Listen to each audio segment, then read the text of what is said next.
Et si le fait d'être incompris par les institutions religieuses ne signifiait pas que vous vous êtes éloigné de Dieu? Alors ce qu'il faut comprendre déjà, c'est que Marie-Madeleine, c'est une figure, un archétype d'une lignée d'hommes et de femmes de Dieu qui ne sont pas toujours comprises par les institutions religieuses traditionnelles. Cette lignée représente finalement un savoir, une approche un peu plus cachée, un peu plus ésotérique, si on peut prendre ce terme-là, bien que ce terme ait été quand même pas mal dévoyé et que ça, des fois, ça renvoie à des choses ésotériques, ça veut juste dire caché, savoir caché, voilà.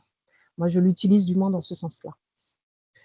Donc, si vous vous sentez sur cette voie de Marie-Madeleine, hein, homme ou femme, vous pouvez faire face à des gens que vous aimez profondément, comme des frères et sœurs en Christ, mais qui ne vous comprennent pas, voire qui vous jugent, et pour les plus bornés d'entre eux, qui peuvent même souhaiter votre excommunion, qui peuvent même se dire, bah voilà, qu'ils sortent de parmi nous, pour qu'ils se prennent. Est-ce que le Seigneur Jésus-Christ leur a parlé directement?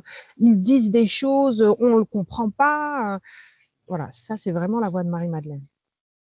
La voix de Marie-Madeleine, c'est celle des hommes et des femmes qui reçoivent une connaissance spirituelle que leur entourage ne comprend pas toujours. Être jugé ou rejeté ne prouve pas que votre chemin est faux, mais cette voie exige du discernement, de l'humilité et une profonde intimité avec notre Dieu. Et toi, te sens-tu sur la voie des Madeleines? Partage ton expérience en commentaire. Avec amour et paix, Benita.